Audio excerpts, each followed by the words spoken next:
андайда теги кыргызда ыйык салт болуп калган, кыргыздын канына сиңген.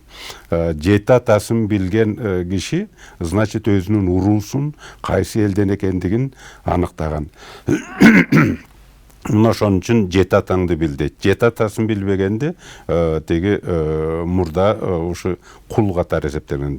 Анын теги жок экен деп эсептелген. Тектүү эмес экенсиң, өзүңдүн ата тегиң билбесиң деген маанайда айтылган. Мына ошон үчүн жети атаны билүү бул ыйыктыгы дагы бир жагы болжол менен бир 250-300 жылга тарыхын билгенге барат. Ар бир кыргыз баласы, кыргыз деп эсептеген өзүн кишиси жети атасы аркылуу кыргыздын тарыхын да билген, тарыхын да сүргөн, кайсы уруудан экендигин. Бизде бүгүнкү күнгө чейин уруунун эмеси күчөп теги таасири болуп келе жатпайбы? Мунун жакшы жактары да бар. Ал эми албетте саясат үчүн, жалпы мамлекеттин биримдиги үчүн кээде көп мезгилде жолтоо болгондагы жактары бар.